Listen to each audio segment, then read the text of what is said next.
Now Jesus went to the other side of the Sea of Galilee, called the Sea of Tiberias, also called the Sea of Tiberias. And a large crowd kept following him because they saw the signs that he was doing for the sick. And Jesus went up the mountain and sat down there with his disciples. Now the Passover, the festival of the Jews, was near. And when he looked up and saw a large crowd coming toward him, Jesus said to Philip, "Where are we going to buy bread for these people to eat?" And he said this to test him, for he himself knew what he was going to do. Now Philip answered him, 6 months of wages would not be enough bread for each of them to get a little. One of his disciples, Andrew, Simon Peter's brother, said to him, "There's a boy here who has 5 barley loaves and 2 fish. But what are they among so many people?" And Jesus said, "Make the people sit down." Now there was a great deal of grass in the place, and so they sat down, about 5,000 in all. And then Jesus took the loaves, and when he had given thanks, he distributed them to those who were seated. So also the fish, as much as they wanted. And when they were satisfied, he told his disciples, "Gather up the fragments left over, so that nothing may be lost." And so they gathered them up, and from the fragments of the 5 barley loaves left by those who had eaten, they filled 12 baskets.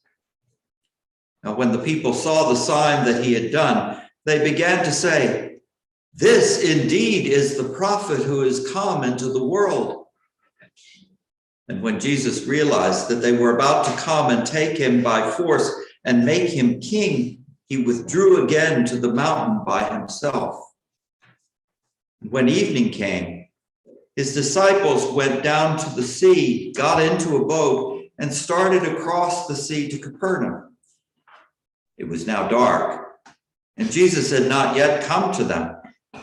And the sea became rough because a strong wind was blowing. And when they rowed about 3 or 4 miles, they saw Jesus walking on the sea and coming near the boat, and they were terrified. But Jesus said to them, "It is I. Do not be afraid." And then they wanted to take him into the boat, and immediately the boat reached the land toward which they were going. The Gospel of the Lord. Praise to you, Lord Christ.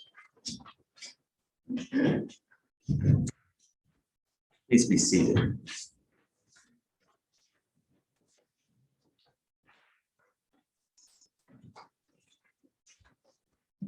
I'll put my mask where I can get a hold of it. Yeah, not that side. Excuse me. Won't we all be happy when we get rid of the masks? Yes. None so much as I. Well, this morning you guys were really subjected to X-rated lessons. Yes? Anyone tells you that the Bible is for kids, tell them this story and then let them figure it out. This story about David is not PG rated. It's X. That's not what I'm going to talk about this morning. That's one of the 2 great lessons this morning, both of which are favorite lessons for Sunday school. Not this particular Samuel lesson, but the story of David going out and fighting Goliath and all that good stuff. That's the nice stuff that you get in church school, right? Not this one. But what I want to talk about this morning is our gospel lesson, because that also is a favorite Bible study lesson for kids, the feeding of the 5,000, right? Everybody knows this story. We know it by heart. We've heard it over and over and over again. It's the only miracle story that is found in all four of the Gospels. And that tells you something about the story. So this really familiar Bible text is what I want to really focus on today. It's the familiar story of the feeding of the 5,000. In John, Jesus doesn't perform miracles. Have you noted that? There are no miracles in the Gospel of John. What Jesus does is perform signs. Interesting, right? There's no such word as miracle in the Gospel of John. And there's a lot of other things that John does with this story that are unique to the Gospel of John. It's different from the synoptic Gospels, Matthew, Mark, and Luke, and how they tell the story of the feeding of the 5,000. It's a very different story if you pay attention to it. It would be a wonderful thing if we all could get together today and do a study group just on this lesson. It would be fascinating, and we could have a great time doing it. It would be a Bible study like you probably never heard of before, but it's great. It would be great. Unfortunately, we don't have time. We just don't have the time for it today, and so we'll leave that for another day.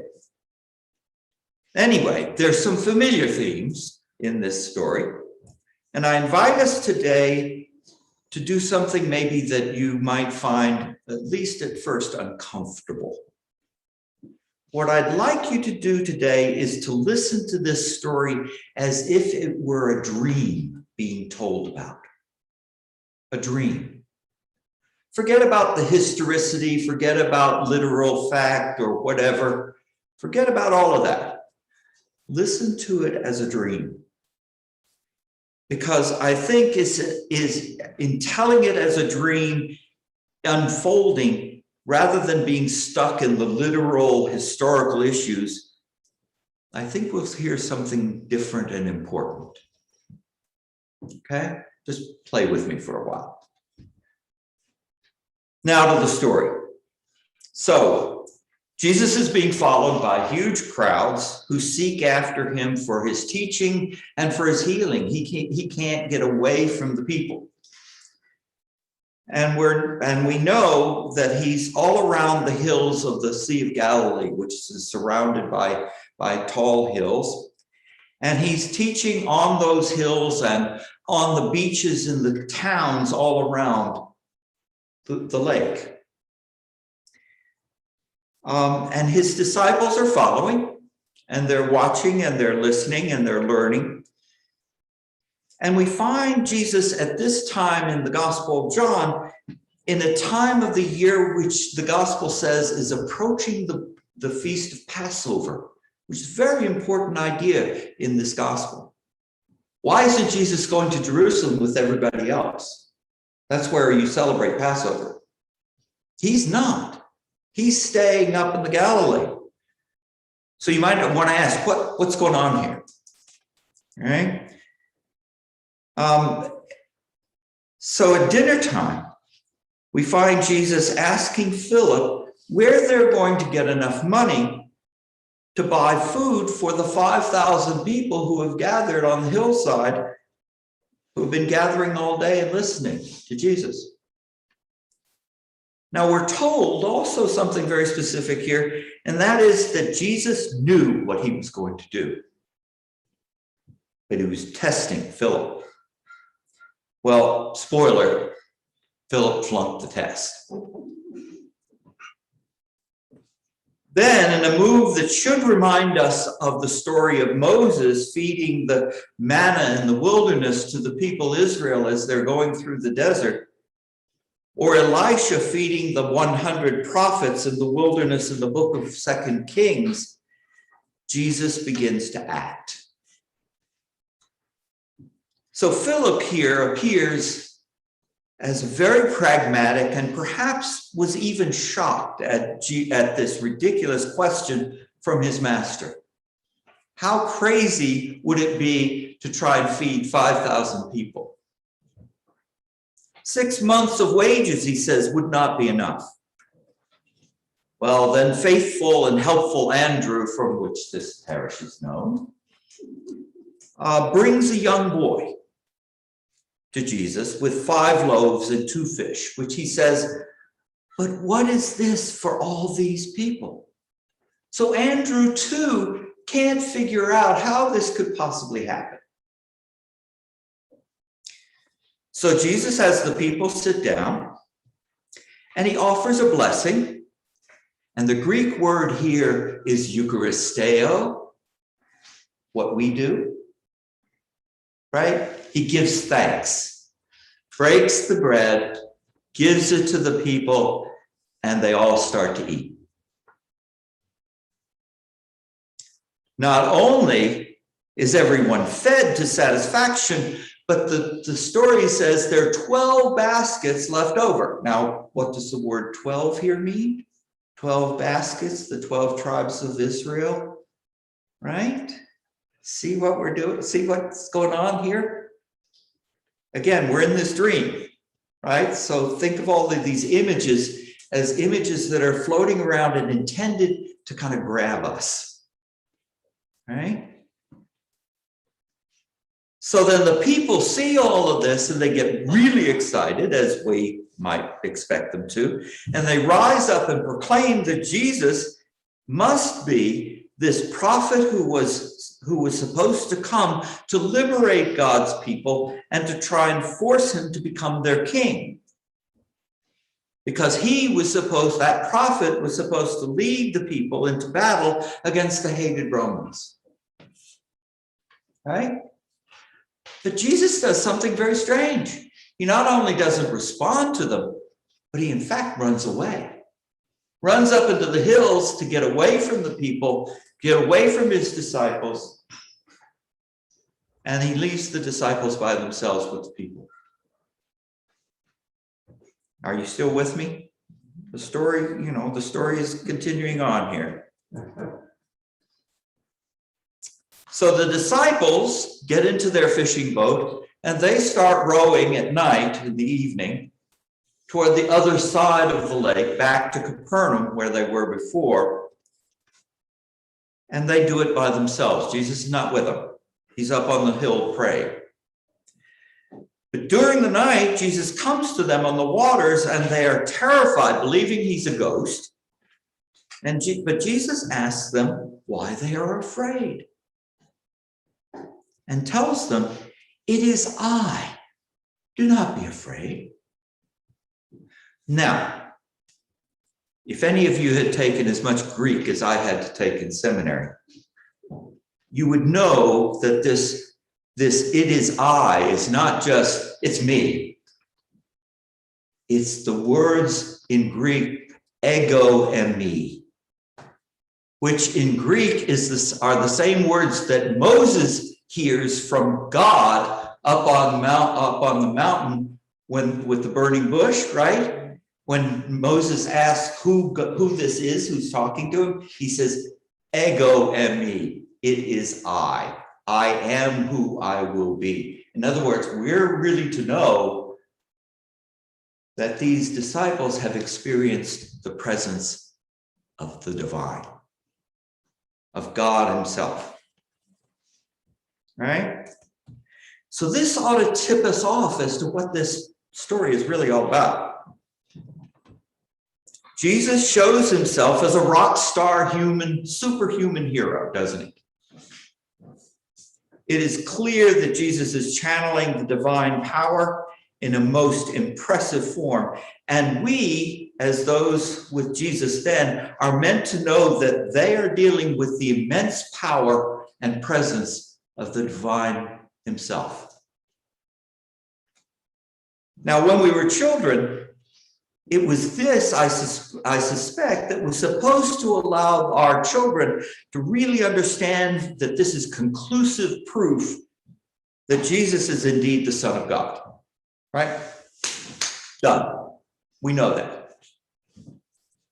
All these miracles, what more proof do we need? Jesus, the miracle worker. Jesus, the one who does everything that can be done, that can't be done by real human beings. I would suggest to us this morning that this is the shiny penny that is seducing and deceiving us. This is not what the story is about. It's not that Jesus is the miracle worker. But you see, we human beings are in love with power, aren't we? We love power. We seek power to overturn. We seek power to transform the world into the way we would like to see it happen, the way we would like to see the world run. We use power to do that. We're always seeking some new prophet, some superhero who might turn things right again. We're always looking for somebody with that special charisma. Power is, after all, where it's at for most of us humans. Why, we're even harnessing the power of creation itself and can, with the flick of a switch, blow the whole creation into nothing. Right now. Right this minute. Now, if that's too extreme to consider that we are continuing to use our power to make this our paradise world, and here's a perfect place to hear it, see it, in all of the beauty of this place, to make this world an uninhabitable living hell for all future generations, beginning with our children. It's happening right now. I was listening to a scientist this morning on the way in here, talking about the fact that we don't have even the time we thought we had to turn this around. It's all going south really quick. The world will not be sustained the way we know it. Right? I was thinking about that as I was driving down Route 80 right next to the bay. The waters of the oceans are supposed to rise at least 2 meters. 2 meters would put it over the Route 80 freeway. Completely inundate my house, by the way. Oh yeah, we like power. Those poor souls wanted Jesus to use his substantial powers to crush the Romans and to liberate them. How else do you get at massive power except by using power? We spend $740 billion a year to augment our power in this country. $740 billion.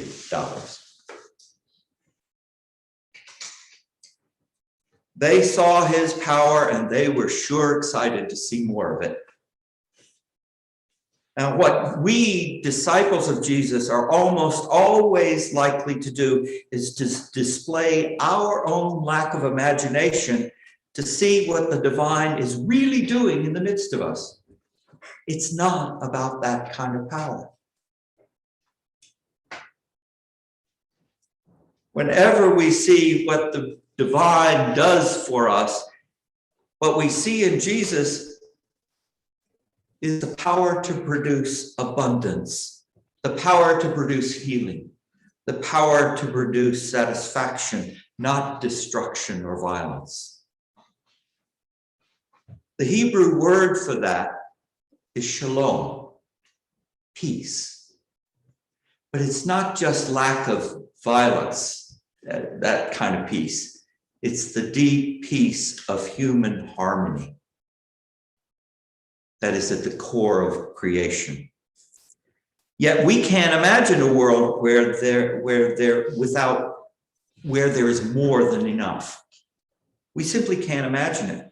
Our politics almost always revert to scarcity and fear. Oh yes, we might bemoan the millions over our earth who are starving. We might wish better for those who are dying because of lack of medical care. Yet we've drunk the Kool-Aid. We've drunk the Kool-Aid which says there's simply not enough to go around, right? There's simply no way to help those hapless people because there's not enough. We close our doors to those who are hungry and poverty-stricken, who are driven to our borders in desperation because we're scared that they will take too much of what we have.